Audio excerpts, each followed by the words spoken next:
I'm sure you've noticed that tango can be particularly unkind to beginners. And what I mean is that for beginner dancers, when you first start going to the milonga, it can be pretty stressful because you don't really know why somebody might not want to dance with you. And so if you end up experiencing a lot of rejection, it feels very, painful. So there's been experiences for people where they actually start dancing with someone and their partner walks off the dance floor in the middle of a tanda, which I have yet to muscle up the courage to walk off the floor, even when I really need to. I've only done it maybe twice in my whole life. But, there's been dancers who've shared stories of being a beginner and not knowing what they're doing. And then they go to a milonga and someone invites them to dance and then just leaves them in the middle of the tanda because their technique is not proper or whatever. So there's a lot of discussion around this topic in tango. And there's a big question around how to reconcile the two opposing realities. On the one hand, you have people coming off the street, let's say, to use that phrase, and they are curious about tango. They want to participate, but they don't know what they don't know. So they might be oblivious and ignorant, and they're coming in and they're not using capaceo, and they're not used to the etiquette, and they might be, a little bit abrasive to the people around them in this way that they don't follow the etiquette. And that rubs most seasoned dancers, a little bit the wrong way.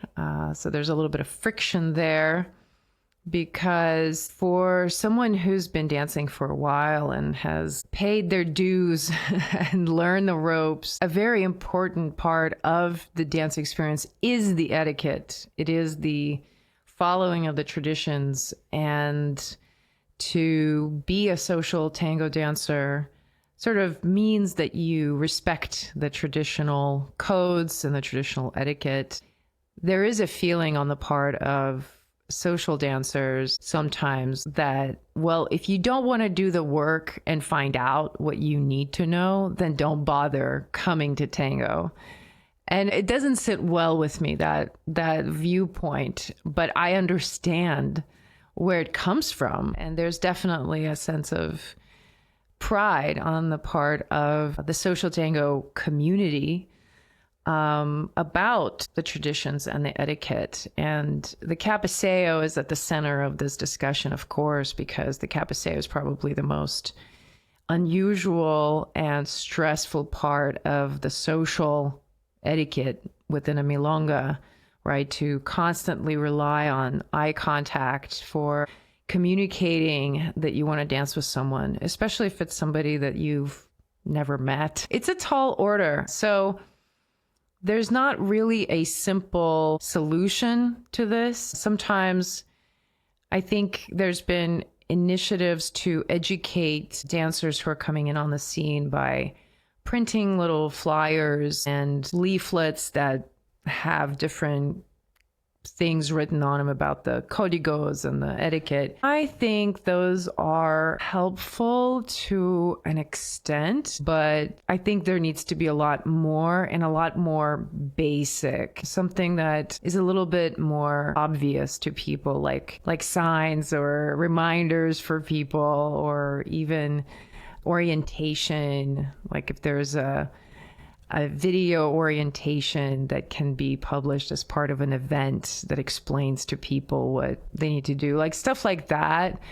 Because I definitely think it's an issue that's not going to resolve itself. And I am hyper aware also of the complaint by a lot of the tango organizers and teachers that there's not enough new dancers coming in on the scene. We want more dancers coming in on the scene.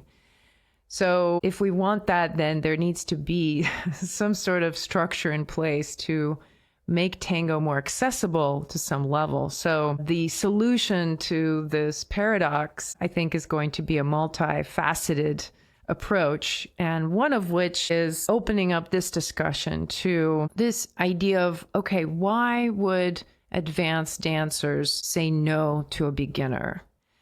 And kind of lay out right away, if you're a beginner and you're going to a social event, a milonga, what are the things that advanced dancers are looking for? What makes them kind of shy away from you? What are the things that, kind of stick out and make you look good or not? If I could have heard some of these things at the beginning when I started going out socially dancing, I think I would have saved a lot of panic and inner turmoil, I would say. Now, there are two kinds of beginners, at least. Many other types of beginners are possible, I'm sure. But in this episode, I want to highlight that we have two main types of beginners in tango. There's a group of beginners that are tango dancers who just started.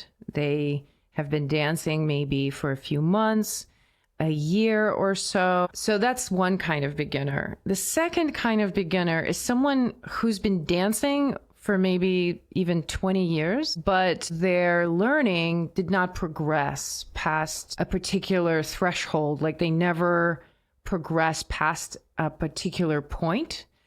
And they might not even be aware of that because maybe they're getting enough dances, but a lot of times they won't get the dances with some of the more advanced dancers for various reasons that actually apply to both categories. And we'll talk about them in a second. But I gotta say, it's much harder to figure out how to approach a beginner tango dancer who's been dancing for a really long time, because typically there's also ego involved. Very frequently, someone who is sort of a perpetual beginner, they're not really interested in improving their technique. They don't go to classes. They only social dance. And to them, it's just about the enjoyment, and there's no focus on technique in any way. So they're happy where they're at, but it also means that they're only going to attract, a certain level of dancers. Some of the advanced dancers will probably shy away from dancing with them. You might expect that someone with lots of years under their belt is right away considered an advanced dancer. And granted, there's a lot of dancers who say they are advanced just because they've been dancing a long time. But particularly with tango, the years that you've been dancing a lot of times do not equate to the level of the social dance that advanced dancers are really looking for. So I'm going to talk about followers and leaders separately. And right away, I want to point out that anything to do with the more surface layer of your physical appearance or your size, your height, those things might play into someone's decision to dance with you or not dance with you somewhat, like a little bit maybe.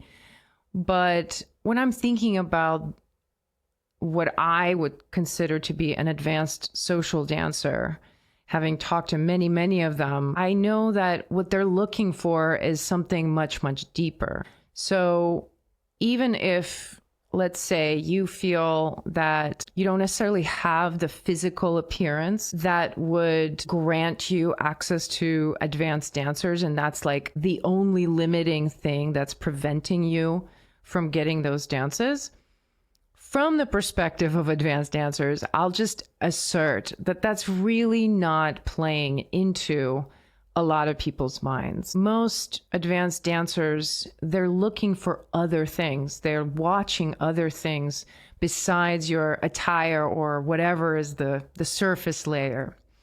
So let's talk about what those things are. And I'm going to start with leaders. Speaking from the perspective of a leader, when I am thinking about what's the most important thing for me is the quality of the embrace. Now, how does that show up on the actual dance floor? This is where a lot of the other technical things that make up a good embrace come into play, and they might not be something that all beginners know about. But things like posture and the level of tension in the embrace, and is the follower relying on the leader for balance a lot? Is the leader having to use a lot of force to get the follower around them? Is the follower's head really forward? Are they stumbling forward? Those are some of the clues that let me know that, oh, the embrace is actually really tense. And the first priority for me as a leader, a lot of times, is just physical comfort. I want to make sure that there's not a lot of tension in the embrace. I recently had this experience. I was dancing with a follower who was a fine, very fine follower, actually. She was experienced. She had prior dance experience. So it was obvious that there was a lot of technique already built into her embrace. But she had just a little extra tension in her open side of the embrace, where she was just slightly pushing her hand forward all the time. Like all the time, there's never a break in that tension. And by the end of the first song, the top of my shoulder was burning. It was on fire. And I was like, oh, it's so interesting, right? It's such a small little thing that someone who's a beginner, they might not even know that that's something that's happening, right? But as a leader who dances with that kind of embrace, to me, I have to say, like, I don't think I'm going to dance with them again, because it is so painful. Now, last thing I'll say about the beginner level technique for followers that really stands out to advanced dancers and they want to steer clear from it is too many embellishments. It is very common for beginner followers to get really excited about embellishments. I did. I think maybe 6 months after I started taking tango, I was taking embellishment workshops and learning how to do all of those little foot adornments. I had no idea how to actually apply them.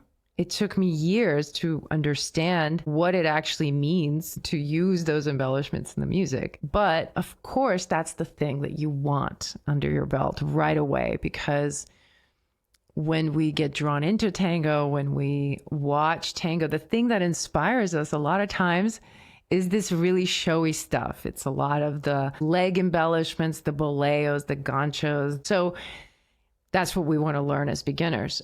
And then, because as a beginner, you might not know the music and you don't really know the structure of it, you learn the embellishments and then you just start applying them all the time on every step that you can. You put in an embellishment, you do a kick, you do a tap or something. And of all the things that mark you as a beginner, I think that this one is probably at the top. I would say for a lot of advanced leaders, when they see that, it means, like, very clearly, it means a very particular type of experience.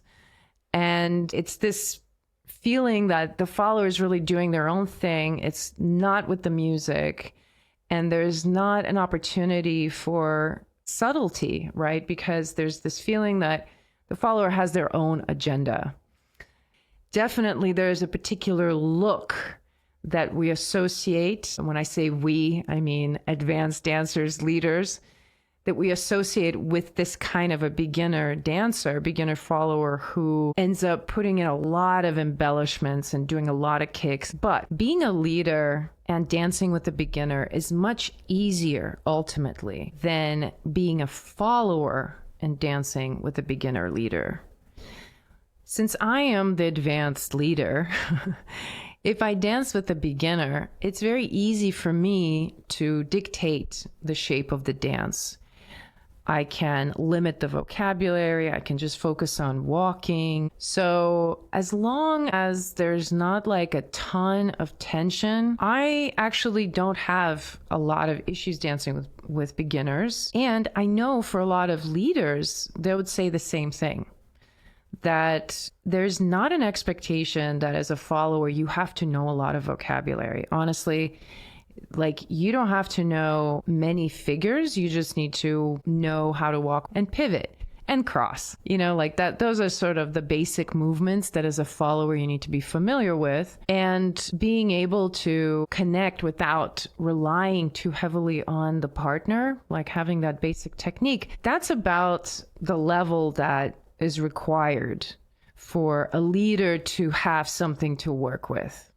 I would say you can have a very beautiful experience with just those few elements. Now, when it comes to followers who are looking out on the dance floor and they're beginner leaders on the dance floor, that there are things that they are keeping track of, and definitely there will be an overlap for some of the technique. But because the follower's job is a little bit harder, right? The followers are not in charge of the musicality and they're responding to the leader.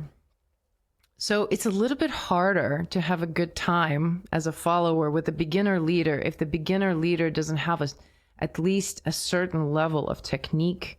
And that certain level needs to be higher than for a follower. It's not enough for the leader to just know how to do forward, side, and back, and then, maybe across. Like, you have to know timing, you have to know how to navigate. There's like a learning curve that's much steeper for leaders, and the critical eye of the follower is a little bit sharper when it comes to assessing how good the leader is, because there's a bit more at stake here. As a follower, a lot of times you're wearing heels, you're walking backwards, which already, that's like a lot of technique. You have to walk backwards while being connected forward to your partner. It's a very mysterious technique that takes years to hone. So that's already a demand. But then also, followers have to balance on one foot and pivot a lot and perform a lot of movement with their free leg. It's very technical. So if the leader doesn't provide the right amount of support or the right kind of support, then it becomes really, really painful. And there are certain things that indicate to a follower right away if things will work the same way. So when it comes to this imbalance between leaders and followers, leaders will probably more readily say yes to beginner followers. Overall, there'll be less judgment around beginner followers. But followers will be more critical of beginner leaders because for all those reasons I just said. Now, specifically, what are followers looking at? Again, I'm bringing up some of my own voice here, but sharing also the overall opinion of a lot of the dancers in my community. Posture, I think, comes in at the very top of the list, and posture and embrace are very much connected. But for followers, most of the time leaders are a little bit taller. So the alignment of the head, the posture, the shoulders, where the arms are, how much pressure there is forward, all of those things play a huge role in how comfortable it's going to be. So when I see a leader whose head is really forward when they're dancing, that's an automatic no. If you think about the head, how heavy it is, and if you allow it to come forward a little bit, that's a lot of weight on your body. So your body becomes more tense because it's holding the weight of the head. But then also you're invading the follower's space. And if it's a close embrace situation, it really distorts the embrace and makes it really painful for a lot of followers. So that's why it's such a big deal. Now, of course, the posture also connects to the embrace, and an overly forceful embrace is probably right up there with posture. because it's very visible when the leader doesn't lead from using the ground and using their whole body. Rather, they're using the strength of their arms to move the follower around. So it looks like the embrace is constantly changing shape, that the elbows of the leader are extending and bending throughout the leading, that the followers sort of struggling to keep up with the leader. If that is present in the embrace, that's again really disruptive and is very difficult to dance with. And unfortunately, a lot of beginner leaders don't get the depth of understanding about the embrace before they move on to more complex figures. For leaders, just like for followers, the embellishments are, the moth to a flame kind of feeling, right? Like you just want to lose yourself in the embellishments. For leaders, it's the vocabulary, the innovation within the figures. So for a lot of leaders, they'll learn the basics of the embrace, and then very quickly they'll move on to working on very advanced vocabulary without having integrated the correct mechanics for the embrace and really understanding how to use the embrace in a way that doesn't disrupt the follower, and what that even means, right? Like what it means to disrupt the follower and how to move around their axis. Some of this is also coming from the fact that a lot of times in beginner classes, when leaders and followers are learning together, being beginners together doesn't help. So it's not like it's the leader's fault that they didn't get the correct understanding of the embrace. It's just the context did not allow for that. This is why I think at some point, if you're serious about tango as a beginner, it's really worthwhile to invest in private sessions and have some of those fundamentals sort of infused into your body over time from someone who's got a lot of that technique. It really helps support kind of like a proper progression, so that by the time you get to some of the more advanced vocabulary, you don't have the problems with the embrace. But as I said, for a lot of beginners, they go out on the dance floor and they're trying to do all of these pieces of vocabulary that they learn that are too much, too out there for them. And the embrace is just really moving around. That a lot of times is a big no-no for followers because it's just very difficult to work with. Now, the other thing that comes into play very much for leaders is the floor craft. So not that bad or inexperienced floor craft prevents followers from wanting to dance with beginner leaders all the time, but it definitely plays a part, because if you're at a very big crowded milonga with very little floor space, that will be a situation where I might decide not to dance with a beginner simply because they don't have the floor craft skills that they need to be able to make it work in that space. So it does come into play when it comes to that decision making, but also, and this is something that you really can't do much about, but the music actually is a huge contributor to the decision of the follower to dance with the beginner leader, because 100% of the time, if a beginner leader capuceos me and it's something like Pugliese or very esoteric Troilo, the answer is no, because it's just not going to work. In my mind, I'm not going to enjoy it, because that kind of music really requires you to understand what you're doing. And this kind of relates to other topics around DJing and what the role of the DJ is, and how the quality of the music that you hear at the milonga is very much an active contributor to who is going to agree to dance with you, how many times, the music really plays a huge role. So if you're a beginner leader, take that into account. And if you think you've got everything going your way, but that follower is just not agreeing to dance with you, even if you've danced with them before and suddenly they're not, it might be the music. Just don't automatically think that there's something wrong with you. It might just be the music. So that's part of the complexity.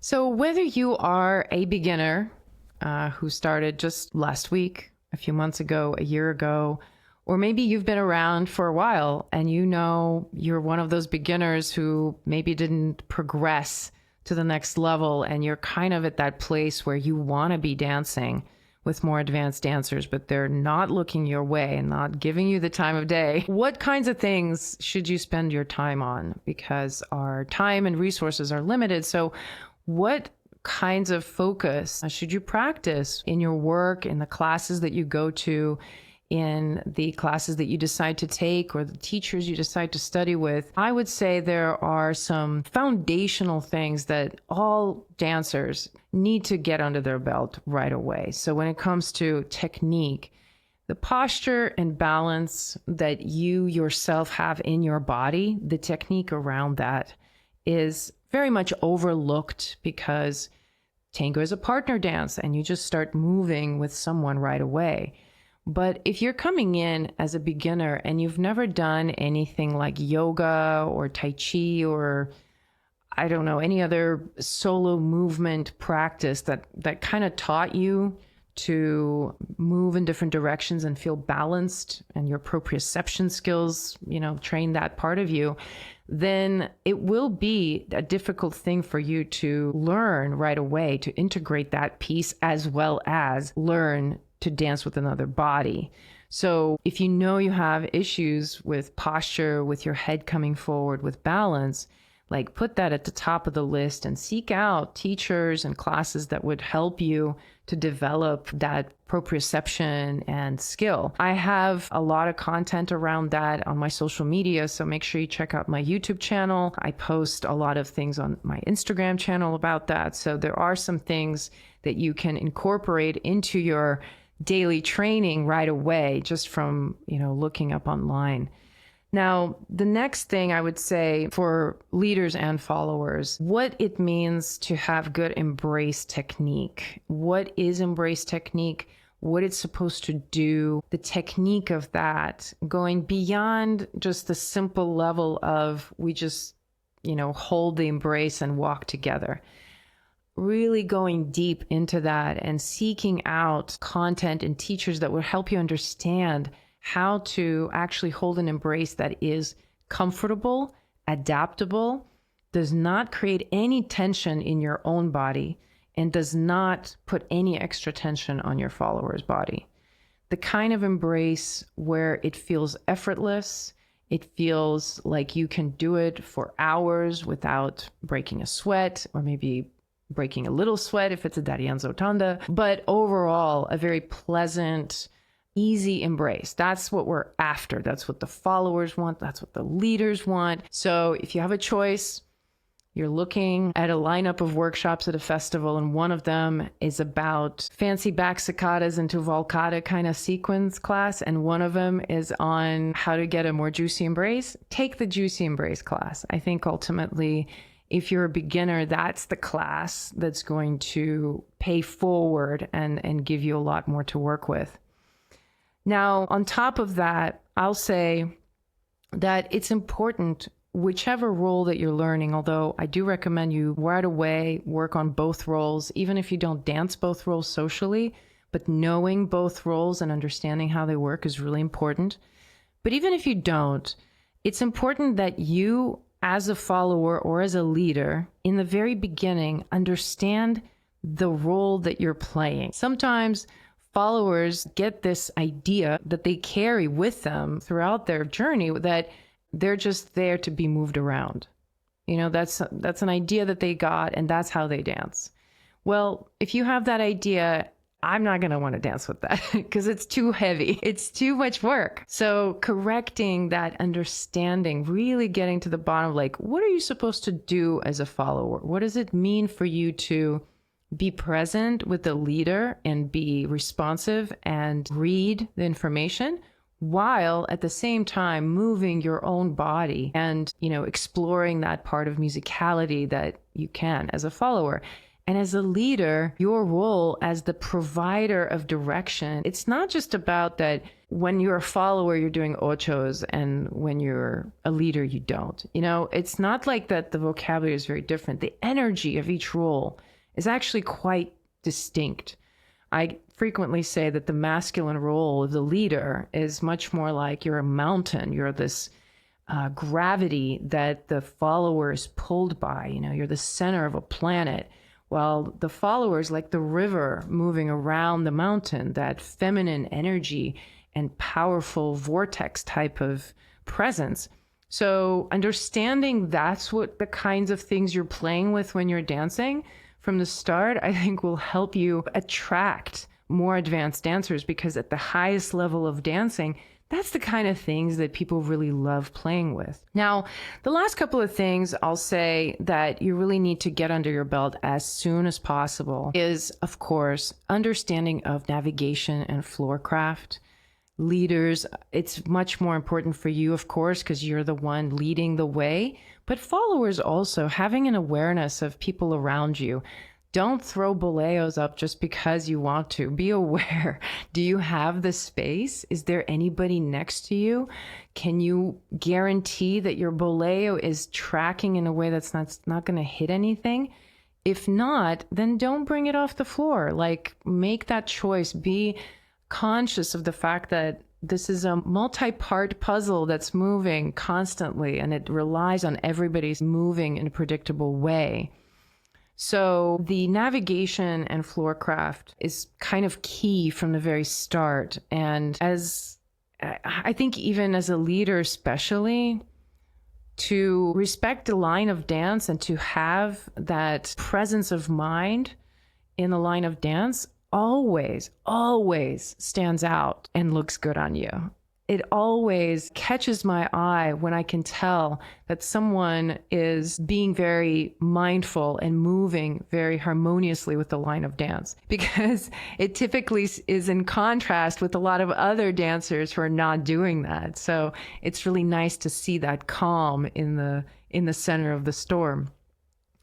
And the last thing, of course, I'll circle back to my first point is the etiquette, the rules of tango, the social rules that have been practiced for the last 100 years, and they're not going away.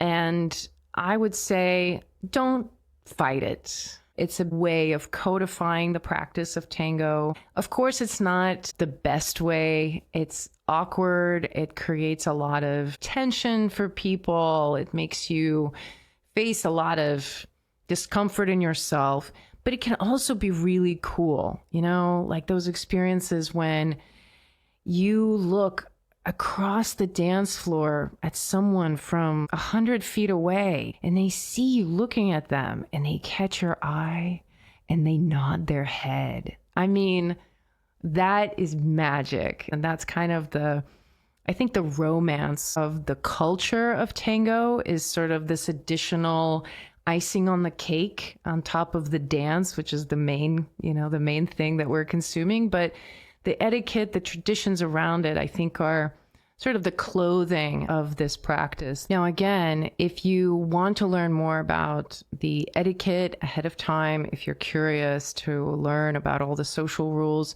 do follow my social media account, because that's part of my content strategy, is to really give dancers more information about what's expected in case you are thinking about entering into the dance scene and you're looking for that insight as to what you need to know. Now, I'm curious, if you could go back and talk to your beginner self, which one of these areas, posture or embrace technique or musicality, which one of these do you think would have been really helpful if you addressed right away? Or is there something else that you wish you had paid attention to more right at the beginning that would have helped you to get where you are quicker or easier?